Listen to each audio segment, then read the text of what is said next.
Si on vous dit Eurovision, ringard, kitsch, chanson un peu bébête. Je dis ça a changé. Je dis regardez l'Eurovision. C'est bon la mise au point là? On voit bien le badge Lazara nous a représenté en 2023. Alors oui, le plus grand et le plus ancien concours de chansons du monde a toujours dû vivre avec ses clichés qui ont la peau dure. Ah mais c'est trop kitsch l'Eurovision. Des reproches plus ou moins mérités, il faut bien l'avouer, certaines chansons de l'Eurovision sont là pour tester notre endurance auditive. Une pensée pour la candidate polonaise cette année, Justyna. Allez, il n'y a pas de problème, avouez-le, vous avez forcément passé un samedi soir du mois de mai en famille à regarder l'Eurovision, à compter les 12 points, à râler parce que la France a encore perdu. Et oui, ça fait 48 ans qu'on attend, Marie-Mariam, ça commence à dater. Qui voit passer au loin les oiseaux. Et puis, c'est pas la peine de se mentir, vous connaissez forcément ces chansons. Générique. Eh, salut Marina. Voilà, voilà, voilà, voilà qui je suis. Eh, Anor. Le papa pingouin, le papa pingouin, le papa. Je suis une poupée de cire. Eh, salut les copains.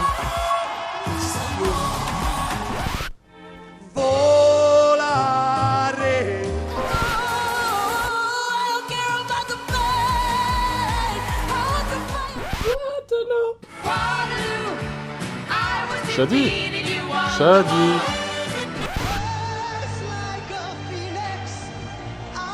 Allez, un petit peu d'histoire. Création de l'Eurovision 1956. À cette époque, le continent européen est toujours en train de panser les plaies de la Seconde Guerre mondiale. Et quoi de mieux pour réunir les nations, les pays, pour tisser des liens que de chanter à l'unisson. C'est ça la belle idée de l'Eurovision. C'est ainsi que naît l'UER, l'Union Européenne de Radio-Télévision. À ce jour, c'est toujours la plus grande organisation de diffuseurs nationaux dans le monde.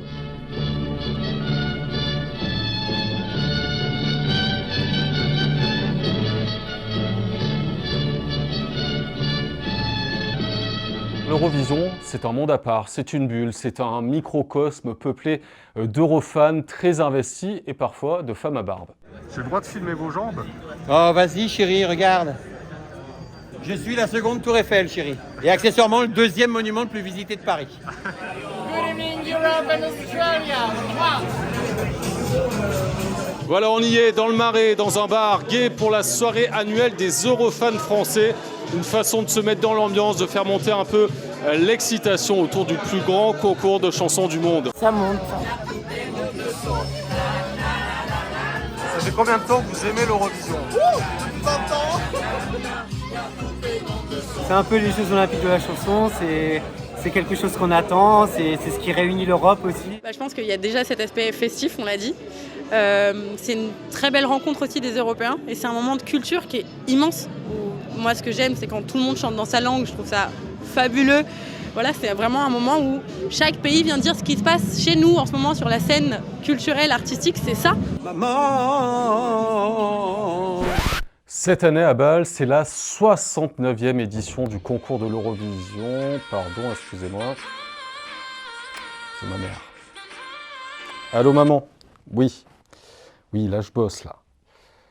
Oui, c'est Louane qui nous représente cette année, oui. Oui, elle a toutes ses chances. Bon, allez, il faut que je te laisse, là, j'y retourne. Allez, gros bisous. Bisous, oui, bisous. Désolé. Mais c'est rigolo. Comment ça va? Notre représentante, Louane, donc, c'est une artiste qu'on ne présente plus, une artiste confirmée. Elle a fait The Voice sur TF1 et depuis, elle a mené une très belle carrière. Elle a enchaîné les succès, les scènes également. Elle a rempli les salles. Louane qui présente cette chanson très intimiste intitulée « Maman ». Toi tu vas comment? Est-ce que tu vois tout ici? Et j'ai bien changé, j'ai bien grandi.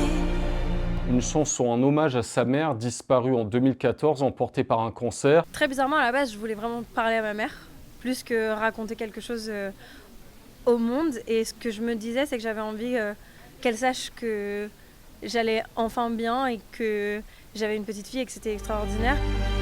Maman, maman, maman. sa mère qui adorait l'Eurovision, qui rêvait que sa fille chante à l'Eurovision. Elle a légué cette passion à Louane. Une chanson donc en hommage, mais aussi une chanson pleine d'espoir sur la transmission mère-fille. D'ailleurs, c'est la voix de la petite fille de Louane qu'on entend à la toute fin de la chanson. Maman. Pour moi, c'est le plus beau moment de cette chanson, évidemment. Je pense qu'elle serait fière, ta mère. Oui, je pense qu'elle, très honnêtement, et ça va pas être la plus belle phrase de la soirée, mais je pense qu'elle pèterait un câble. Je sais où je vais. J'ai arrêté de compter les années. Eurovision 2025, qui gagne? La France. On aimerait bien que ce soit la France, effectivement, on aimerait bien. Maintenant, Ça fait 48 ans qu'on attend, depuis Marie-Myriam. Ouais, l'année prochaine, ça fera 49 ans, je pense. Ah non! Bah, moi j'y crois, à fond. Mais alors, plus j'entends cette chanson, plus je me dis mais le potentiel de gagne, si on a la bonne mise en scène et qu'on arrive à toucher le cœur des Européens, on peut y arriver.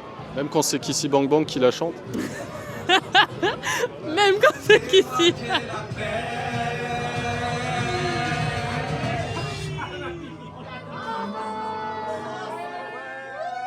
Voilà, Louane, une artiste à la carrière déjà bien lancée, preuve que l'Eurovision n'est plus cette usine à recycler des artistes un peu en perte de vitesse. Loin de là, la preuve encore en 2024. Slimane, il a hérité d'une très belle 4e place. Et 2023, rappelez-vous, c'était Lazara. Excusez-moi. Alors Benjamin, dites-moi, pourquoi ça résonne autant en vous? Pourquoi ce traumatisme de 2023? En 2023, c'est la première fois que je couvrais l'Eurovision. J'avais des étoiles plein les yeux. Je voulais vivre cette fête. Et puis Lazara nous représentait avec sa chanson. Évidemment, elle chantait la Grande France. C'était beau, c'était dansant et à la fois un peu émouvant. Et puis ça s'est fini à la 16e place. Et surtout, Lazara, face à des centaines de millions de téléspectateurs, elle a fait un toast. La communication de la délégation française a parlé de gestes culturels. Alors 2023, c'était quelque chose, mais ce n'était rien par rapport à 2024. L'an dernier, à Malmö, en Suède, c'est la présence d'Israël parmi les nations en lice qui était au cœur de toutes les tensions. Israël qui participe à l'Eurovision depuis 1973. L'Eurovision, officiellement, c'est un concours apolitique, mais en fait, c'est un concours totalement géopolitique. C'est du soft power derrière les paillettes et les chansons. L'an dernier, la représentante israélienne était conspuée à chaque prestation, des sifflets, des huées dans la salle. Dans les rues de Malmö, c'était une ambiance très anxiogène, avec des policiers lourdement armés un peu partout. Il y avait des manifestations pro-palestiniennes organisées quasiment chaque jour pour dénoncer la présence d'Israël à l'Eurovision. C'est vraiment une question qui divise. Encore cette année, plusieurs pays participants posent la question, faut-il accepter Israël à l'Eurovision? Un tel concours, un tel environnement est perméable au contexte mondial, bien sûr. C'est vrai qu'on peut poser question, on exclut la Russie, on exclut effectivement certains pays. C'est pas un débat de fans, c'est un débat de chaînes de télévision, qui sont en général des chaînes d'État. Le reste, c'est de la politique. Je crois que je vous avais dit exactement à ce même moment l'an passé, l'Eurovision, c'est une fête. Je pense qu'il faut reconquérir cet esprit. Bonjour, vous pouvez me tenir ça? Ouais. En fait, par des allusions, par la mise en scène, par tout le storytelling, c'est-à-dire la mise en récit vraiment de la candidature autour, en fait, permettent à la politique de s'infiltrer là où on ne l'attend pas au départ. Et c'est exactement la stratégie d'Israël déjà l'année dernière. Et amplifier cette année avec la participation de Yuval Raphael, le fait qu'elle soit une survivante des attaques du 7 octobre, et clairement, en tout cas dans le narratif qui est déployé par la délégation israélienne, fortement mis en avant. Et cette gêne, elle est compréhensible, parce que d'un côté, on a cette volonté que l'Eurovision reste un divertissement populaire, une grande fête des nations, et de l'autre, ça vient aussi révéler des tensions. Alors, oui et non, je m'explique. Du coup, par ringardise, moi j'emploierais plutôt le terme de kitsch. Et il y a peut-être des éléments, on va dire, on regarde aussi l'Eurovision parce que c'est kitsch. Mais ce n'est pas que kitsch. Et c'est sans doute ce qui a changé, je dirais, dans la perception du concours depuis les années 2000, où vraiment le concours a été tombé en désuétude et justement avec cette accusation très forte de ringardise.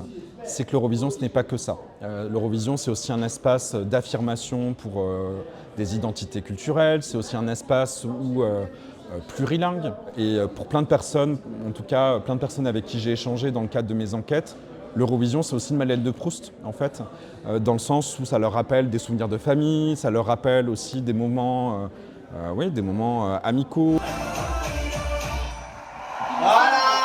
Je parle pas trop fort, on s'est invité à un apéro Eurovision avec des ultra fans de l'Eurovision. Ils animent l'excellent podcast 12 points, le podcast qui décrypte l'Eurovision. Il y a Agathe, il y a Vincent, il y a Thomas et il y a Quentin et leurs amis. On va aller s'incruster à la soirée. On est dans un état de fête, c'est la célébration de l'Europe dans tout ce qu'elle sait faire de mieux, c'est-à-dire le plaisir d'être différents mais ensemble, et c'est ce soir que tout commence. Excusez-moi. En fait, on regarde l'Eurovision. C'est la polonaise, c'est Justina. Je l'adore. Vraiment? Non. Qui va gagner la France? C'est évident, parce que, et c'est pas à être Ingrid Chauvin que de dire ça, mais en tout cas, non, la France, on a de grandes chances de pouvoir gagner cette année. Mais j'adore Louane, mais je l'aime, elle m'émeut, je la trouve super. Mais sinon, je sais que tu aimes particulièrement un trio féminin. Ouais, moi j'adore le UK, Remember Monday avec What the Hell Just Happened. La Suède, Cage. Et sachant que, petite précision, ils chantent pour la Suède, mais ils sont finlandais. D'accord. Et donc, on sent que tous les Scandinaves vont voter à fond pour Balou Balou Basta. C'est Badabadabatsu. Badabadabatsu. Oui, je suis perdu dans les acronymes, en tout cas dans les syllabes suédoises.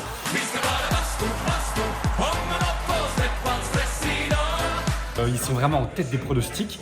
Je comprends pas trop. C'est une chanson fun, mais de là à ce que ça gagne, je trouve ça un petit peu surprenant parce que ça chante pas très bien. Gus, tu valides Cage, les Suédois? Non, j'aime pas trop. J'étais un peu décevant. Et vous vous moquez jamais des chansons, évidemment. Évidemment que si on se moque des chansons, c'est le principe même de l'Eurovision. En tout cas, elle est très distinguée. Elle est très distinguée. Et ce qui est bien, c'est que ses cheveux sont parfaitement naturels. Regardez-le. Il y a peu de rajouts. Vincent, l'espagnol. Elle est vulgaire. Hein? Elle est vulgaire. Oh. Mais ça va. Un mot gentil? Non. Elle chante. Ah. Bon les amis, je m'en vais, merci. Au revoir, Vincent. Salut les gars, vous allez où? On va à Bâle. Mais attendez-moi. Ne pars-tu pas sans moi? On se voit à Bâle. Qui volent vers d'autres villes, laissez-moi vivre. Herzlich willkommen beim Eurovision Song Contest. Schön seid ihr da. Et voilà, on y est à Bâle pour l'Eurovision 2025, la 69e édition. Ici, c'est la folie, les Eurofans sont partout. And what do you think about Louane, the French singer? Fabulous. Fabulous? Fabulous. Maman, you like this song? Brilliant. Yes. She's gonna win? No. Oh. UK. Et nous, ce matin, on a vu Louane qui allait voir les Eurofans français.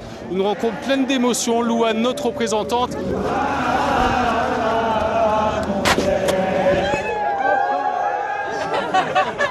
Ça va, vous allez bien? Putain, je suis en train de chialer.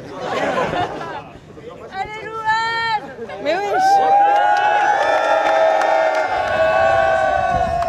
Je me sens vraiment bien dans mon environnement. Il y a encore des choses qu'on doit régler, particulièrement sur la lumière, en fait. Tout n'est pas encore acté dans la presta, mais franchement, on est à ça, donc franchement, dans l'ensemble, je suis contente. Salut tout le monde, j'espère que vous allez bien. Je vous fais plein de bisous et je vous dis à très bientôt. Salut. Allez Louane, et ça, il y en a marre. Salut tout le monde. Merci. Salut.